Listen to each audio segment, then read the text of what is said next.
I think I have to say my parents were super supportive, and I have to thank my dad so much. I love you. I'm so inspired by this conversation. Like, I think I'm probably a little piece of like every person that I've met.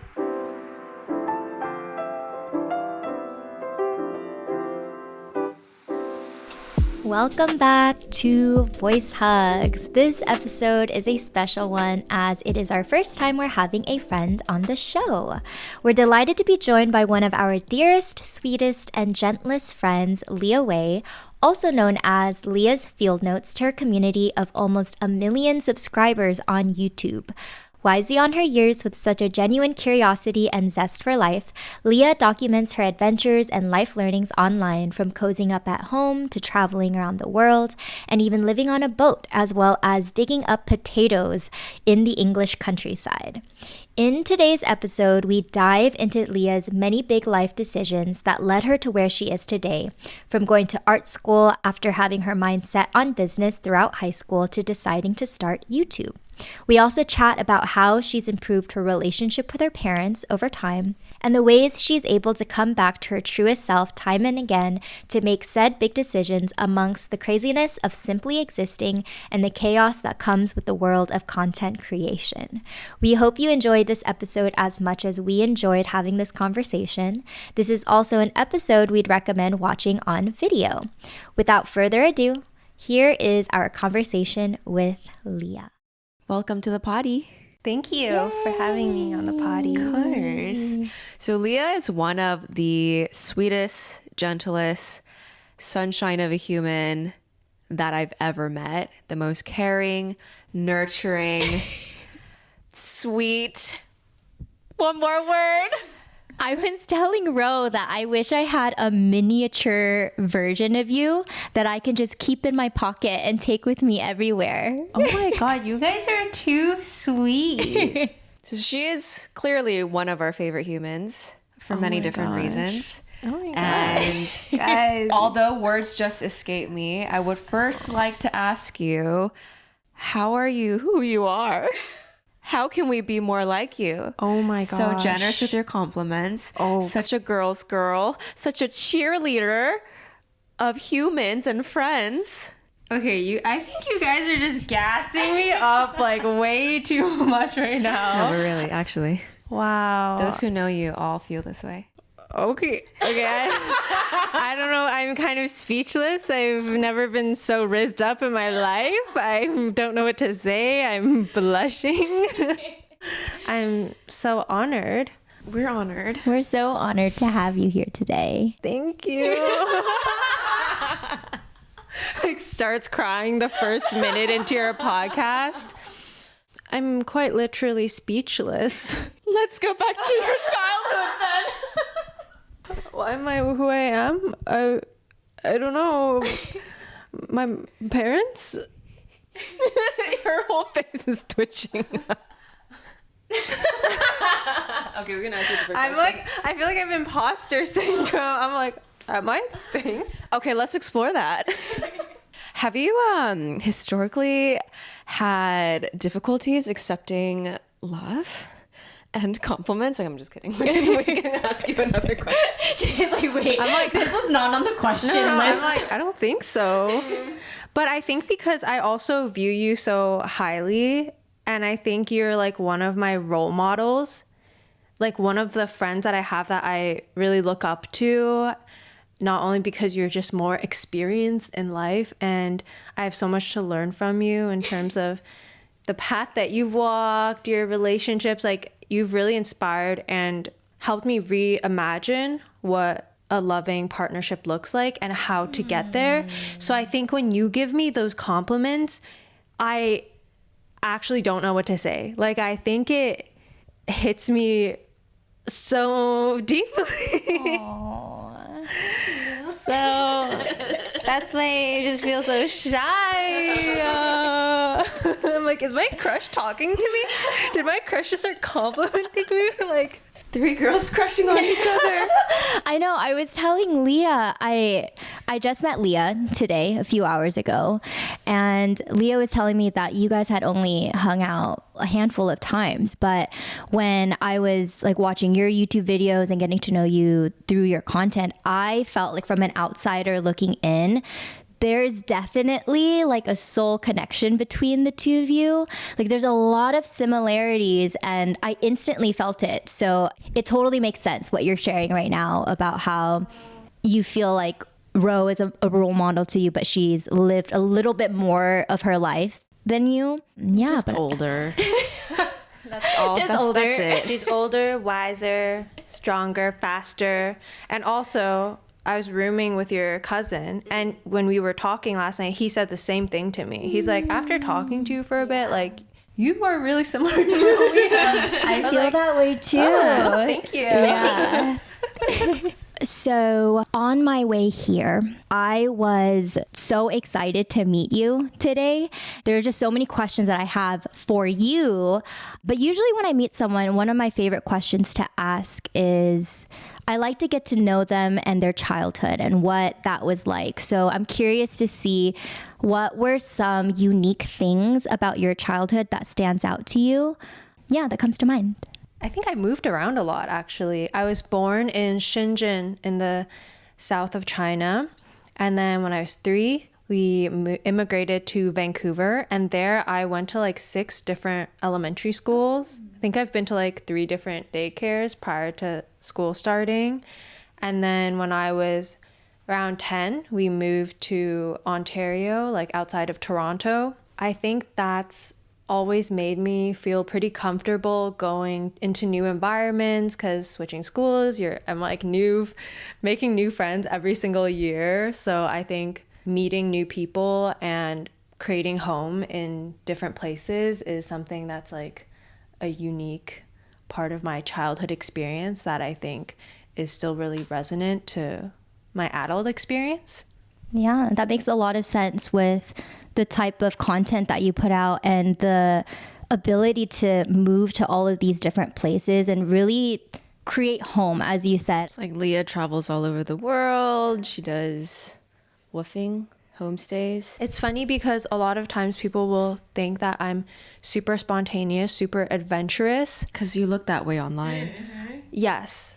But I realized too that I feel like I've been incrementally doing that. Like in the way that I think in high school I did like an exchange with another country, and then this next summer I would like try to do summer school abroad, like slowly find these different experiences, and every year it would be like one level up until the point where I went backpacking after high school and I went couch surfing, which is like a website where you can stay with fellow travelers or basically locals who open their homes, like literally their couch, and you can stay with these people for free. I also have hosted random people in my student dorm. So I think, yeah, it's been a gradual type of like slope towards doing adventurous things. And I think because I started creating videos online, doing YouTube, it allowed me to connect with much more like-minded people. So I think when I travel now, oftentimes I'll see who's around, or You post a lot on your stories of like, hey, I'm coming here. Mm-hmm. Who's like, does anyone want to hang out? Can I stay with anyone? I think that's amazing. yeah, I think I've gotten to really cool opportunities because of the people who've watched my videos, resonated, and then invited me and so kindly shared their life with me and just like adopted me into their family, into their friend groups. And I think that's my favorite part. Like, I honestly don't really travel for a bucket list. I think I really only go to places where I'm invited, because I like being able to have that very like immersive local experience and get to know someone who's born and like raised in that place. I think it's so cool because it's like there's a lot of creators in general, people making videos on YouTube, but I feel like you're one of the first friends and like creators I've seen that actually taps into your community in that way. And I feel like that is how one builds community. I say I'm introverted and shy and like, you know, whatever, but then I think a part of me really looks up to you in that way, that you're just so willing to put yourself out there, to meet more people, like no matter what situation, what city, you're just vibing always. Whoa. And like willing to do those things. Yeah, no, because I really feel like that is what an online community is, to like be able to turn that into in real life. And like Viv and I talk about this all the time, like having a podcast now, being able to talk to each other and record it is amazing, but then the element that's missing is like the human element of like connecting, like actually connecting with people in real life. So you're very cool. Oh. Wow, thanks. Also, I feel like to relate back to the childhood thing, growing up as an only child with a single working mom, I feel like I spent so much time alone. Like I would wake up in the mornings, make my breakfast by myself, go to school. Like I'd come home from school, I'd play like Neopets, watch TV, do my homework, practice piano, and then my mom would come home and like make dinner. So I grew up with so much alone time, like independent time, that I feel like as an only child, I'm very good at keeping myself entertained. And I feel like because you also moved around a lot, this is also something that I kind of relate to, is that you become your own home. So home is home is wherever you are, but like it's kind of true. And I feel like I see that a lot with you. Do you feel that way? Yeah, I think so. I think as long as I'm surrounded by loving and kind people like you guys, I feel very cozy and at home. So yeah. Before we continue with the episode, we want to drop in and share something very special we've been working on for the past year. We designed a set of greeting cards with a hope to spread more hugs around the world, one handwritten card at a time. Having written each other warm and fuzzy, happy, tear-inducing birthday cards for the past decade, Viv and I realized how meaningful pouring our hearts out by hand in this heavily digitized world can still be. Perhaps it's the intentional act of sitting down and trusting ourselves to share deep gratitudes, or even feelings we've yet to properly express in person. Either way, we want to encapsulate this hugs personified feeling for us all. Our first collection includes 5 stinking cute, thoughtful, and creative greeting cards that can be sent to your loved ones throughout any season of their lives. Wink, wink. You can find these cards on voicehugspodcast.com. Back to the episode. I know in a previous episode or video that you put out, you talked about how like your parents have, or you have big expectations for yourself. And that stemmed from getting validation for good grades or school growing up. With that in mind, was pursuing the arts or a creative path something that your parents created space for? Was that a path that you kind of paved on your own and found YouTube as a way to express yourself? Good question. I think my parents are actually pretty chill and pretty supportive. But I think it's more maybe conditioning from society and just capitalism to there's certain careers that seem more legitimate and valuable than others. So my first memory of having a concept of like a dream job was maybe in grade 1, where we had this like sheet that you had to draw in, and I drew myself in a pet shop. And I remember because I was obsessed with dogs, like horse girl, dinosaur boy, obsessed with dogs. Like my babysitter gave me a dog encyclopedia when I was 7 years old, and I read through it. That is so like cute. so weird. But It's not weird. I remember my teacher asking me, she's like, "Oh, you want to own a pet store?" And I was like, "No, I just want to work at one." And everyone else was like, fireman, pop star, Astronaut. yeah. I think later on at one point I was like, I want to be a fashion designer, because I've always loved to draw growing up. And I think my mom's side of the family is also pretty musical. They love to sing, they'll play instruments. But I think in their generation, there wasn't really the space to pursue the arts. So they were all like engineers or like in business. So growing up in high school, especially, I thought I was going to go into business school. And it wasn't until I attended open houses and they were going through the courses they're like macroeconomics, microeconomics, accounting. And I was like literally sitting there like, yeah, I don't think I can do this, man. But I think it was the idea of like owning your own business, being an entrepreneur, that seemed really exciting. And it wasn't until I met up with a family friend who had just graduated from the design program that I ended up going to. She was telling me about like, oh, I think she was doing like creative strategy at a consulting firm. And it was much more of like the branding design aspect. And I was like, wait, I thought this was marketing. She's like, no, marketing's a lot of numbers and surveys. And I was like, oh, okay, I think what you're doing is probably what would suit me.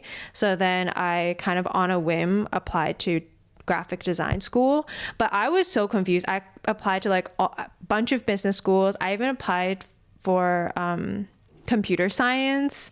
Like I did not know what I wanted to do. Yeah, it was very like mishmash, and I didn't think I'd get into design school, but thank goodness I did. Did you need a portfolio? I did. I whipped up a portfolio super last minute. I had like sketches that I had done in art class, like outside of school a few years ago. I had some photography that I put in. I'm not gonna lie, I feel like I wrote in on my grades because I was aiming high for business school. But yeah, we had a portfolio interview. So kind of to see how you explain your work and your vision. And we had to bring sketchbooks. So I was there with like the smallest sketchbook, the tiniest portfolio thing. People had giant canvases. And I was like, oh my God, I'm not getting in. But girl, so we were hanging out and then there was just 2 pillars, black pillars downstairs. Oh yeah. You can explain something out of nothing. Oh yeah, like it's like you're just so natural, just like how you're good at hyping people up, but it's not nothing, right? It's like it's coming from something. It's an improv. It's a natural talent. It's improv, but also I think because we had to do like art history, like design history, so you kind of have to like. But did that type out of your bum? But I feel like because you had to have your portfolio interview, you probably did well enough there too for them to be like. I think communication, I've been decently good at, and then I think going into design school, it's a little bit different than I'd say other degrees where it's mainly presentations or exams near the end of the month. For us, they wanted to make design school feel like we were in a work environment. So every single week we had to do presentations. We had to bring our process work to present in front of like entire class, because we had like small groups and each class was like 4 hours long. So it was very different from my friends who went to business school. Like first month of class, they were like, yo, we're partying up. We got this like Smirnoff sponsored party. And I was like, aren't you at the top business school in Canada? And like, why am I literally up till 5 a.m. writing some essay on like design BS that like, but yeah, it was a really interesting experience. And then we had like an internship summer between our last 2 years. And I thought this was like my dream place to work at. It was a design studio in Montreal. They had like really cool creative projects that they did, beautiful studio space, hip neighborhood. And I was like, oh my God, I'm gonna be like a designer that dresses all in black, that does cool branding projects and like goes to techno raves on the weekend. And I hated it. I did not like feeling like I was chained to a desk at the peak prime sunshine hours of the day, and then the evenings everyone goes to the bar, they all drink or like go to raves on the weekend, and I was like, okay, I can't live like this forever. So did it not live up to your expectations? No, I think you I like was dreamed of the techno rave girl. All black. No, not the techno rave girl. Okay. I think I thought I would really like working in an office environment, in a studio environment. And then later on in my final year, I was like, okay, if I'm going to trade money for hours, I might as well go into tech because I was studying. I did both branding and UX, or like product design, in university. But so then the final year, I just focused heavily only on product design. And then I was meeting up with the design director of a fintech company called, I don't know if you know, Wealthsimple. No, but They're like, this is they're just like our Robin Hood. This is like alternate universe. Yeah, yeah. I was Like gonna. there's so many alternate paths you could have taken. For real. I think I was like a lot more type A in high school. Wait, this was high school or college? This was college, but I think high school me was very type A. Like I would finish my homework in the library. Like I did not go out to parties. I really valued like dressing well and like being really put together. I literally like put on concealer and mascara every day for grade 9. Like I don't know, so different from how I am now. So for sure. when did YouTube come into the picture? I think I've always watched YouTube because I grew up in a very white town. Yeah, YouTube was the only space where I saw Asian representation. So all the OGs, Nika Higa, Kev Jamba, Michelle Phan, like Jenim, Karno, like I loved watching them. I feel like people around me weren't really into fashion. So yeah, I loved seeing people dress up. And I think also later on, I watched a lot of like backpacking travel vloggers like Damon and Joe. And I think through YouTube, I was able to see a reality of life that was so different from all the people around me, which is why I'm extremely grateful for it. Because I think if I didn't see people doing these things, I wouldn't have necessarily thought it would be possible for me. And because I loved watching travel vlogs, when I went backpacking with my friend, my parents got me like a little point and shoot for my birthday, and I vlogged the whole thing. And yeah, I think that was the beginning of me posting on YouTube. Copenhagen vlogs. Yeah. If I knew how to upload videos when I was like 13, 14, I feel like I would have made videos earlier too. But I was just like, oh, how do people like get something from a camera into a computer? Like I did not know at all. And we literally had a class in grade 9 called Comtech where people made like, it was basically a class for making video skits.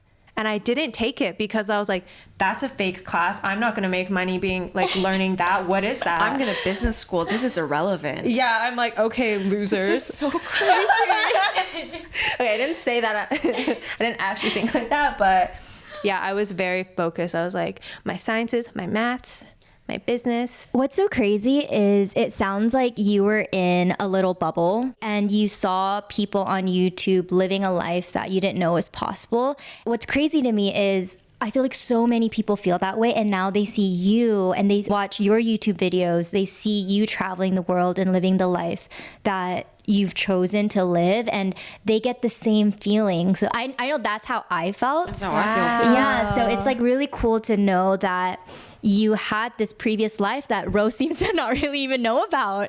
Yeah, like We never talked about it. yeah, so it's really cool. Thanks. Yeah. At what point did you shift from type A business school Leah to like, was there something that happened? I know you talked to a friend and then it was very spontaneous, but like, was there also something that happened externally, internally, where you're like, questioning my path, questioning life? I think instead of going to business school, going into design school was already like a step outside of that path. It's funny because I feel like graphic design is like all the Asian kids who wanted to do fine arts, but parents wouldn't let them.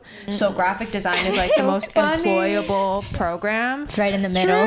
Yeah. So actually in my design program, there was a lot of like very keen, smart Asian students, and they worked very, very hard. I think the grind, the hustle was like not idealized. What's the word? Like it's kind of, it's glamorized, pulling all-nighters, like sleeping in the computer labs, people not going home.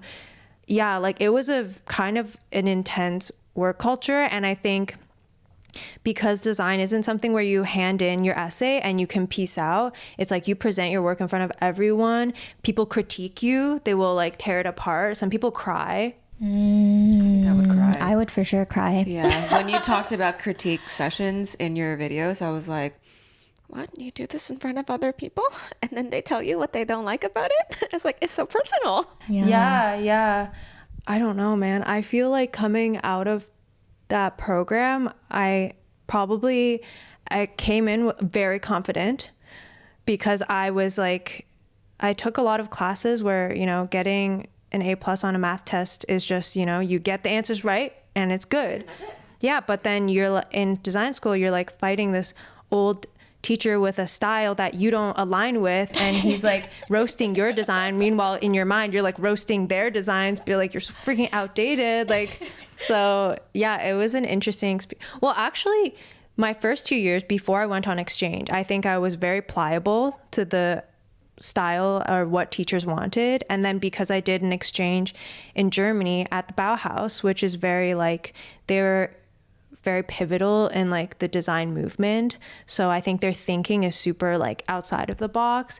And that really made me experience what it's like to be a designer as an artist, rather as like design as utilitarian to sell. So I think when I came back, I had more of a backbone and a personal style that I could convey more confidently to my teachers.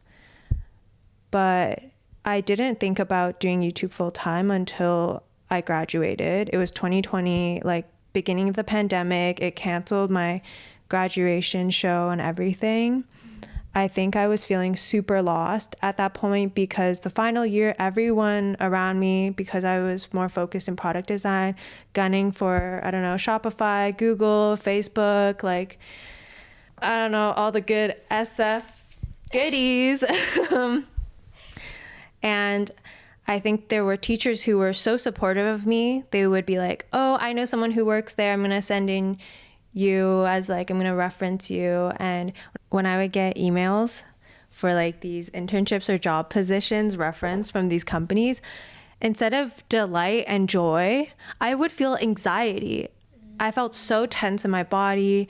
And I remember at one point I was supposed to do this like Google portfolio interview, and I was just like lying in my bed so anxious, and I was like, okay, I just need to breathe and breathe deeply. And I was just lying there in the middle of my bed and breathing, and then I realized, I was like, oh wait, do I actually want to work at Google? Like, do I want to move to San Francisco? Is that a life that I could actually see myself living? And then I'm like, wait, I don't think I want that. So growing up in high school especially, I thought I was going to go into business school.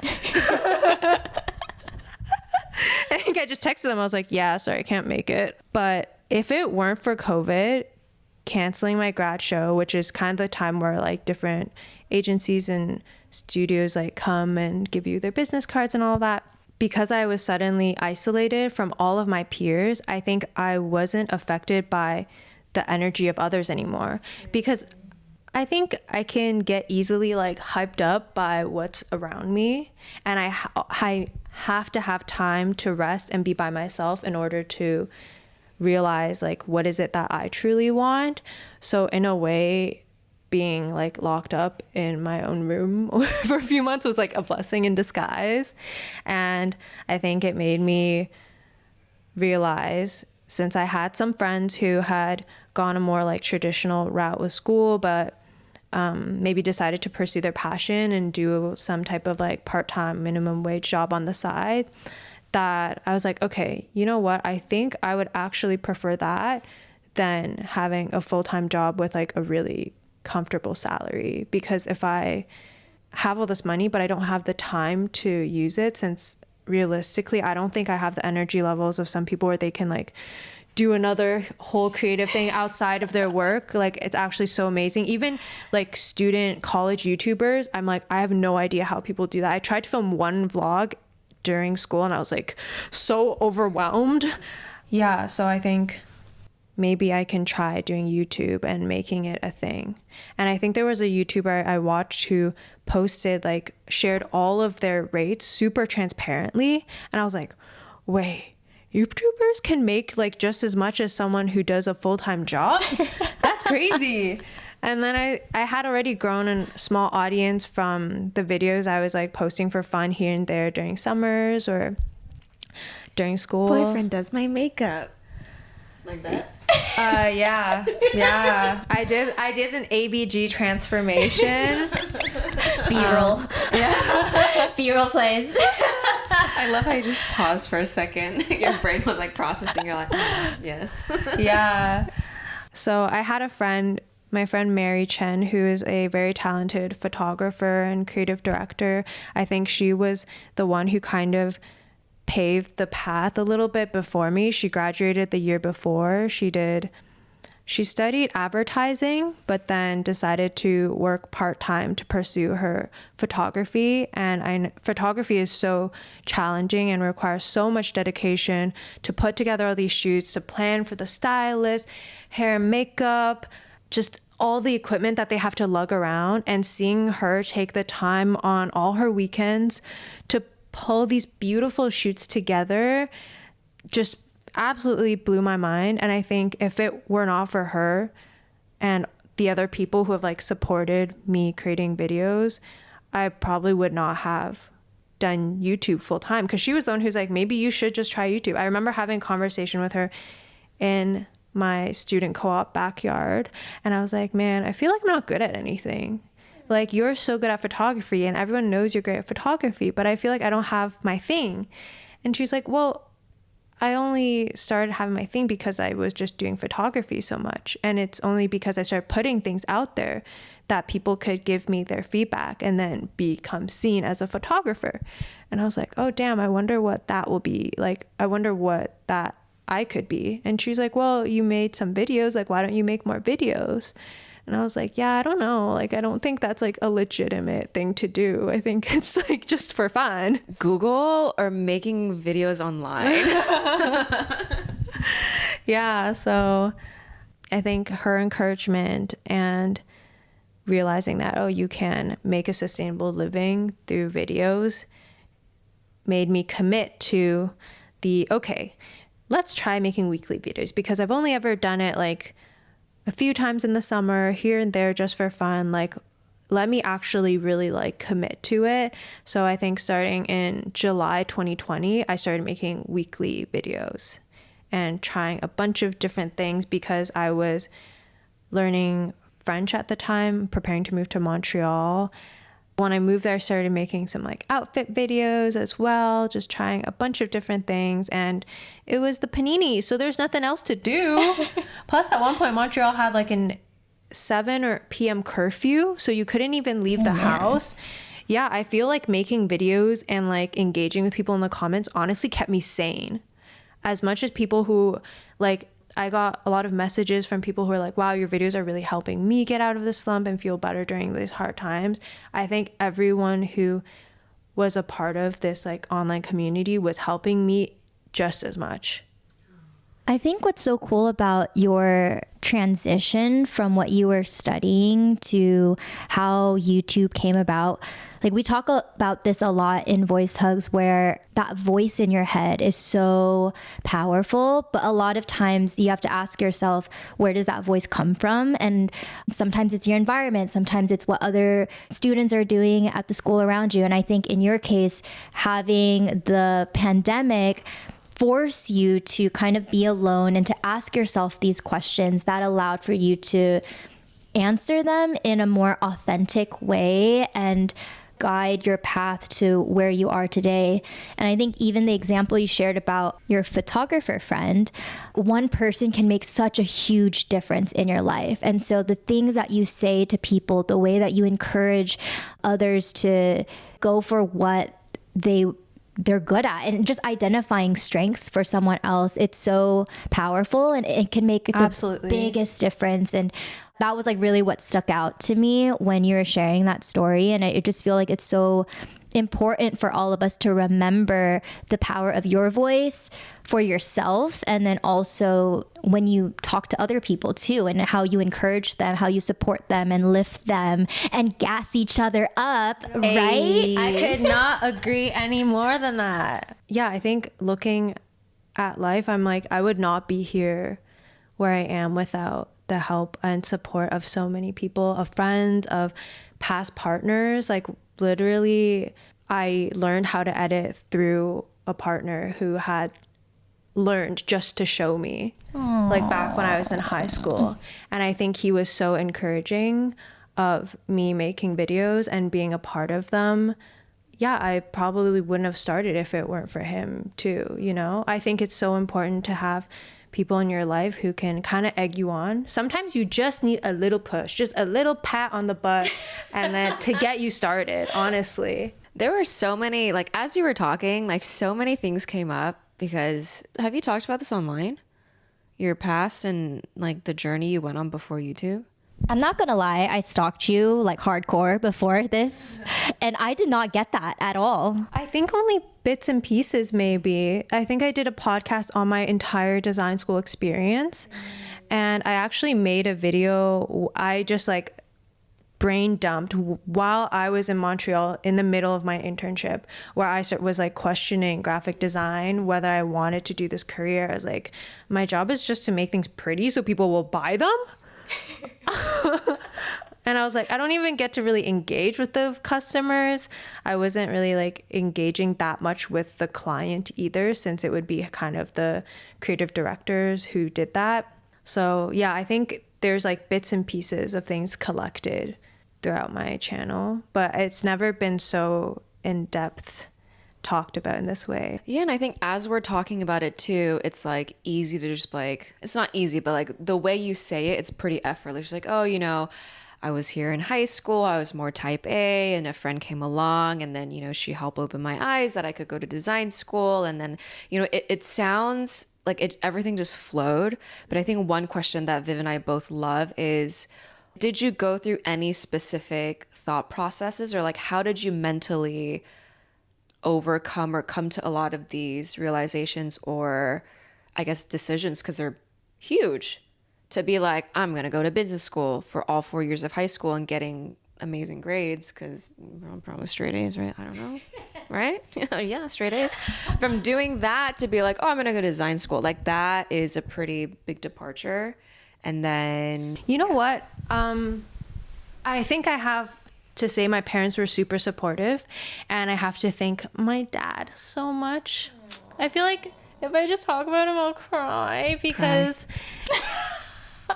I think there's still a lot of like healing in our relationship with each other. And there's so many ways I feel like he's shown me so much love, but I've been like not been able to see it that much because as immigrant kids, we're always like, why can't they love me like the white parents love them, you know? So I think one of like the biggest things I'm so grateful for is when I was like really 纠结, like so confused if I should go to business school or design school. I remember having a call with him because he's always lived in China. I love you. And he was like, yeah, go to design school. You can always start a business, but if you go to business school, what are you going to start a business about? Business school is for people who are going to work in other people's businesses. If you go to design school, you can at least build a business around design. And I was like, whoa, oh yeah, you're right. Okay, cool. And I think he really like made it known that going to university is just for the experience. You don't have to do what you do at university for the rest of your life. And I think that's very rare in like an Asian parent. It is. Let me get you a tissue. Just me, a child, taking my parents' love for granted and then becoming an adult and then being emo over it because parents are just such beautiful, wonderful creatures and they're all just trying their best. And I feel like we don't appreciate them enough sometimes. Thank you. I think in Chinese culture, there's like the principle of being 孝顺, filial piety. Yeah, to just be appreciative of your parents. And I think when we grow up in a Western society, we look at that, we're like, ew, like that's so gross. Like I hate that. I want independence. I want you to give me independence. Yeah, like what do you mean respect? Like respect me first. But you have to earn your respect. I was just thinking, I was like, you have to earn your respect. And like for sure, like we're not here condoning like mistreatment, but I think we also have to be really empathetic towards our parents and realizing they grew up in a completely different society in completely different economical conditions, that how they behave and treat us now is already like such a huge step forward from what they've experienced. I mean, we're just talking about this with like another friend yesterday of how our parents literally are doing their best considering their circumstances and how they grew up. And I think because they are doing their best on us, we have, like, it really is a privilege. Like, I don't like using We the have word it so privilege, good. but we have it so good that we're able to want more from ourselves and also from them. But I think, like, when we really do take a step back, as you said, like, especially like a lot of Asian parents, immigrants, you know, you go through the Cultural Revolution, you're escaping wars, like, there's all these things happening that it's like they really are doing their best.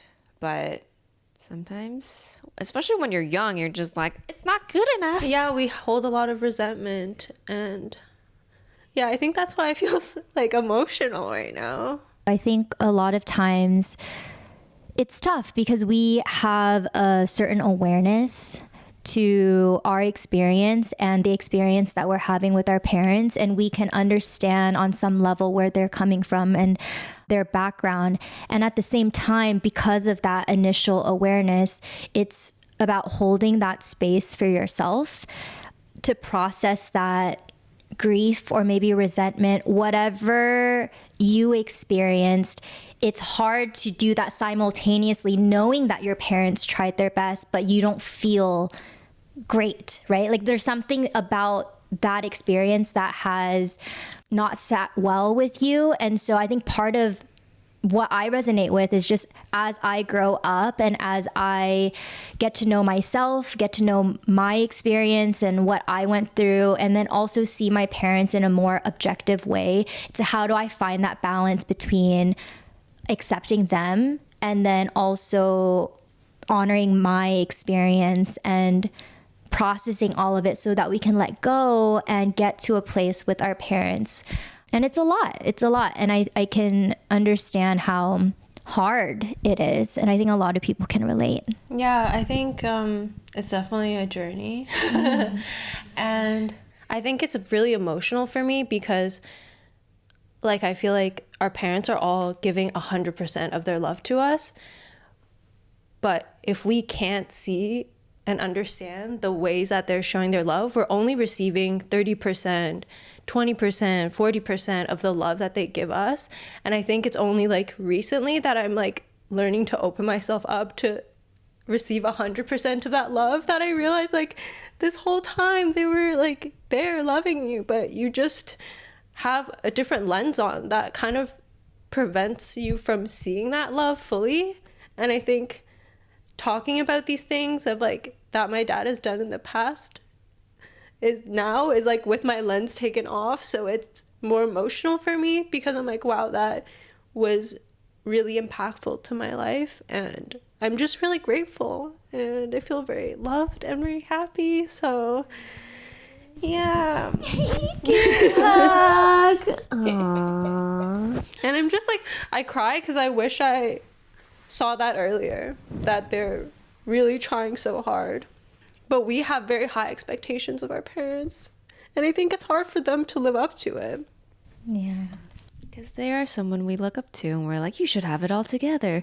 You should know how to love me the way I want you to love me. We forget that they're humans. Yeah, we have different, parents have different love languages too. We talk about it so much with our partners, with significant others, but I think we have to apply that level of compassion and kindness to our parents as well.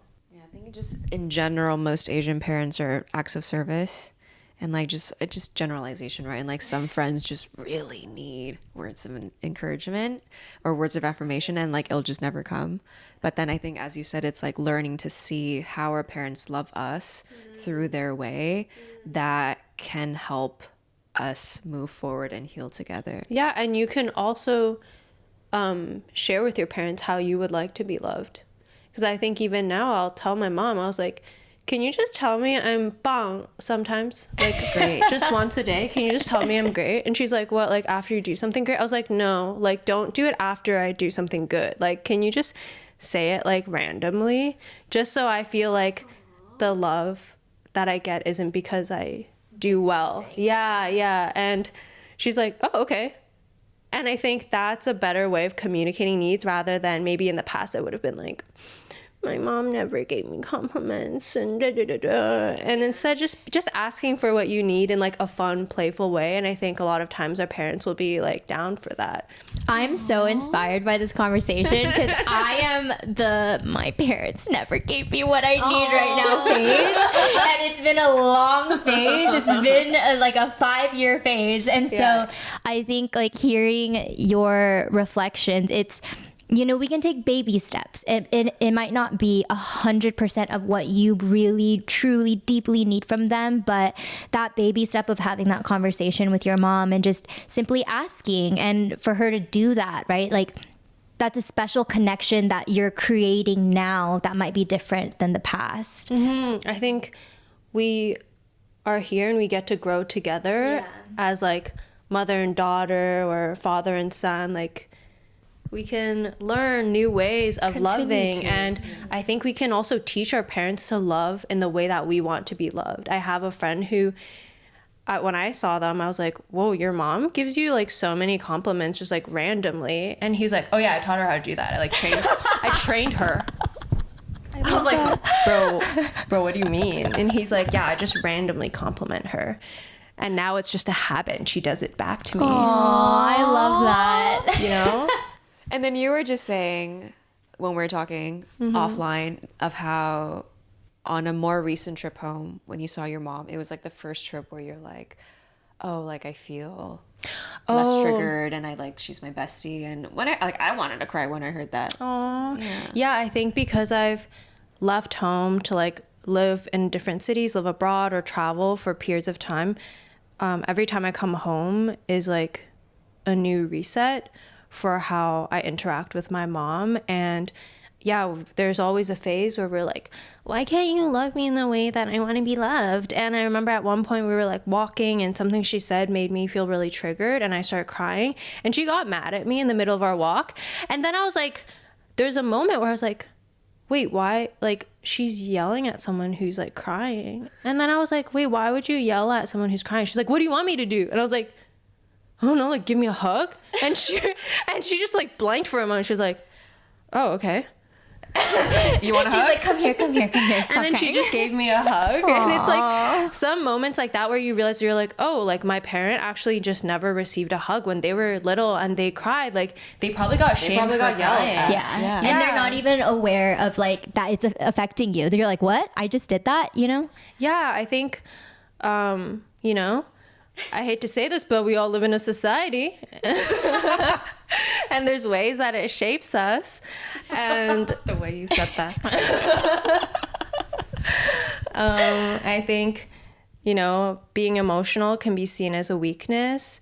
And I've been recently started this book like 6 months ago. I read one chapter of it and I had to set it down because it hit so hard. And it's The Will to Change by Bell Hooks. It's on like men, masculinity, and love. And it kind of dives into how the patriarchy affects both men and women, but it focuses mostly on men because I think a lot of times when we hear patriarchy or like feminism, it seems more like, oh, it's something that matters to women and not really to men. But through reading this book, I'm like, oh my gosh, like there's in so many ways our society strips us from deeply feeling, especially boys and men. And that affects all of us. And even as women, we can have patriarchal frames of thinking around emotions and love. So I think a lot of like Asian moms feel that as well, that crying is, you know, can be seen as weak, that you shouldn't cry. And there's like a lot of work and things for us to unpack. When there's times that we have that tiny voice in our head that's like, my mom doesn't love me or like my dad doesn't think I'm good enough, we have to like literally stop ourselves and be like, wait, is this true? Is this voice true? And then I will like literally replay the things that they've done in my life and be like, no, they love me. And I'll be like literally like sat on the toilet and be thinking about it. And I'm like, yeah, this voice is like actually not accurate because, you know, all of our thoughts aren't truth. Like they're just passing us by. And I think being able to unlearn ways of thinking is just like catching ourselves instead of like maybe I don't know, 5 years ago, you would keep thinking your parents don't love you for like 5 days. And then now maybe we've moved to the point where it's 5 minutes. And then we can be like, wait, no, it's okay. They love us in like the way that they do, and the way that their upbringing has allowed them to show it to us. So I think not putting all of it on them and realizing that there's so many factors within our whole world that affect that, and through so many generations, like we can try to, you know, we're all just trying to do the work to kind of like slowly dissolve that and create this newer way of loving and sharing and being compassionate. So everything takes time. And I think our parents probably have done a lot of work from what they received from their parents and what they were allowed to feel and do when they were young. So I think we're all doing the work. Yeah. We're all trying our best. I feel so inspired. Yeah, it's like just like a muscle that you have to keep working, and we're all trying our best and doing that. Yeah. Yeah, I think seeing our parents as people who are trying their best is a good way to go. You just covered so much ground that we barely asked any questions that we wrote, actually. Is that good or bad? It's a great thing. This is like the best possible outcome. Before we started recording, we're like, do you want to hear the answer? Like, do you want to hear our questions? Like, no, I want to be surprised. And I think we're all very pleasantly surprised. Yes. Wow, okay, that's good. I think the last thing that I would want to ask on behalf of both of us, because it's something we're also very curious about, Viv and I, is how are you, like, what is in your, like, what am I trying to ask? Like, where did you get this ability to think the way that you do, reflect you are the so way wise. so wise. I'm like literally everything you just said, I feel like was like 20 different Voice Hugs episodes. Yeah. That it's like, oh my gosh, how? Like we're curious. Like, are there people you Yeah. look up to? Are there like books that you've read? Is this something that your parents have also instilled in you, or maybe like grandparents?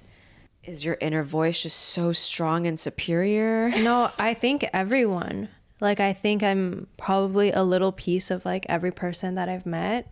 Every person that I've loved has had a huge impact on my life. I think my parents continue to have an impact on my life. They're both... Let me cry again in the club. Yeah, I think my... We good.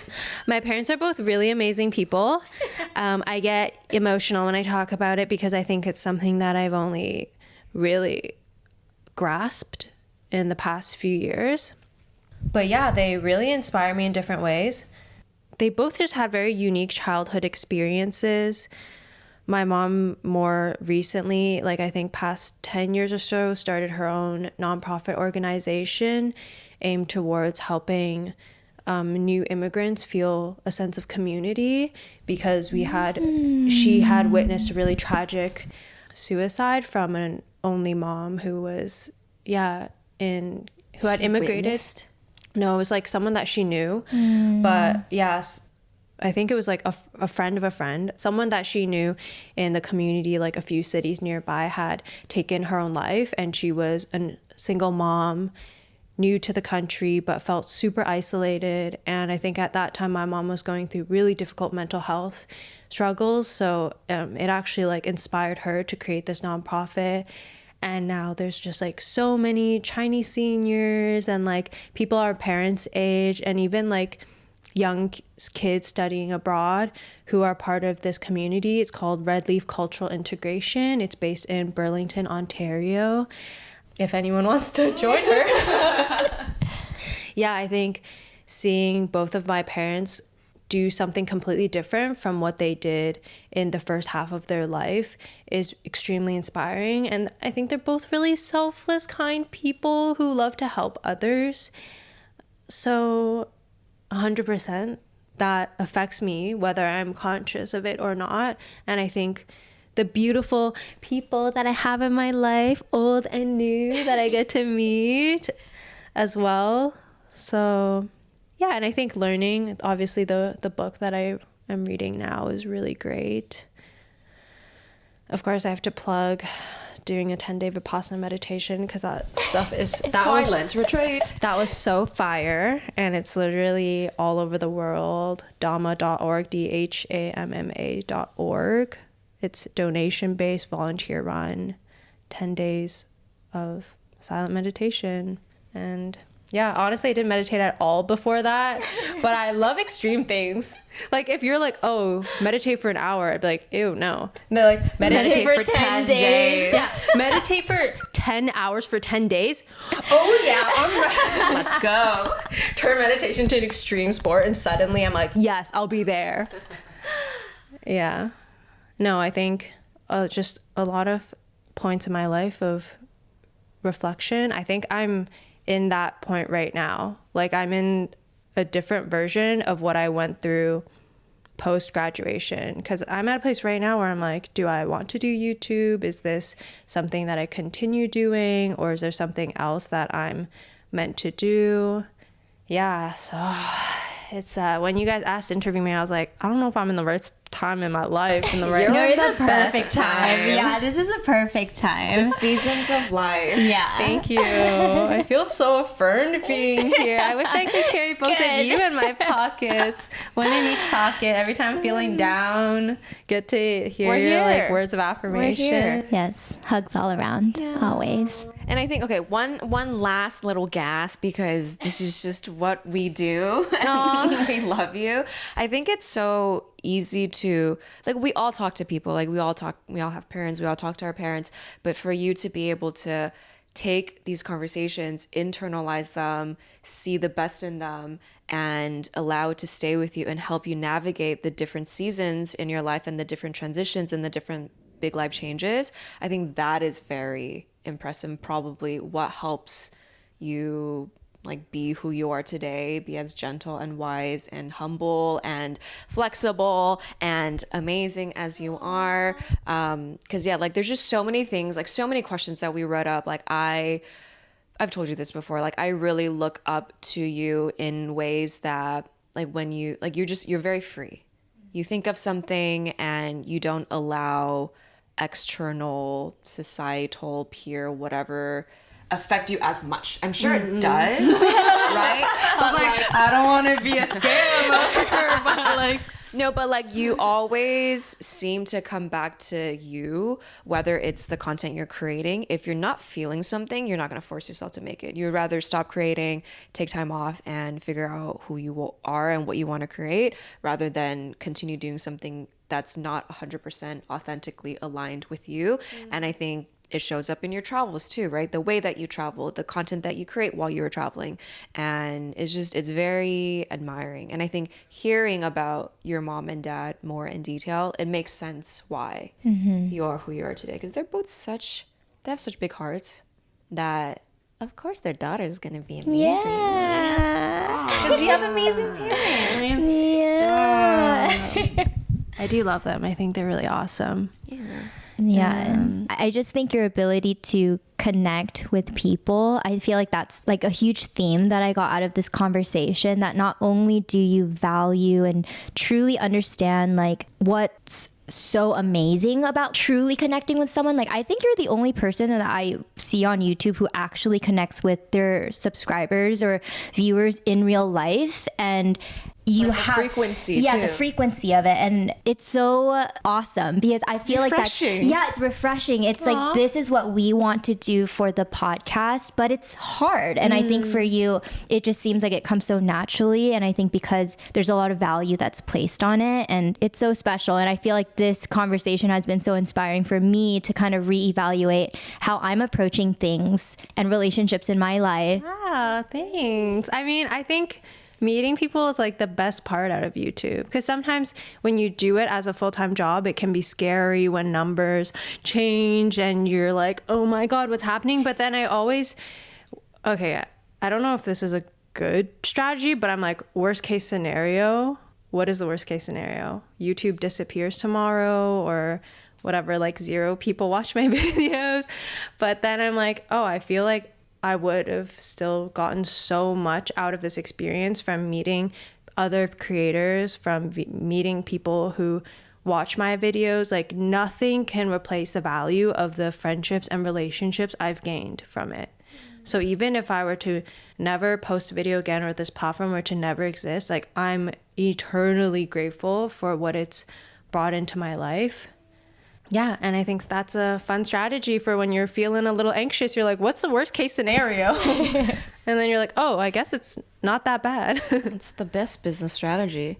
The word that just came to my mind is just, you're such a whole and wholesome human. Yes.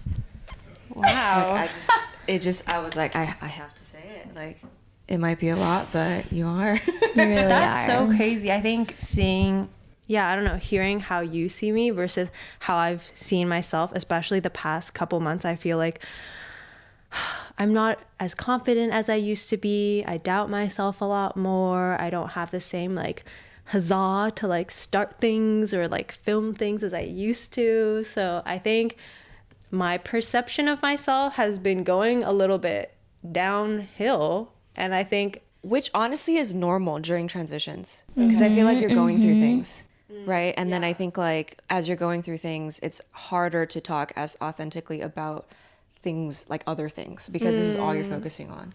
yeah. And I think, there's times where I have to like, I'll feel really sad for a week and I'm literally like trying to gas myself up in the journal, being like, you did all of these things last month, okay? Don't forget about them. You did this and that, okay? You're chilling. You're awesome. Great. I love you. Okay. You are loved. Yeah. Yeah. So when you say you're like, oh, you're such a bright person, I'm always like, oh, I feel like that's fake news. 'Cause Others, you are. You are. okay, cool. I'm like, just don't date me. Like, thanks for having me on, you guys. Of course. This is my first potty experience. I feel so potty trained now and ready to take on the world. Yay! I feel more confident doing this now. I think when you first texted me, I felt really anxious, and I was I know you didn't almost like, respond for like 2 days. I was like, she's probably going through I was something. like, is Leah going to say yes? Leah was nervous. I was 'cause nervous. This is our first guest interview. Yeah. Leah was nervous, and I'm just like, you guys will both be great. yeah, I was like, you know what? If I do this podcast, I feel like I'm gonna walk out more confident. And you know what? I feel more confident. Yay! So thank you guys for giving me this opportunity to remind myself of who I am again. Well, that is all for now. Bye. Oh, Voice sorry. hugs. Voice hugs. Voice hugs. Voice hugs. Voice hugs.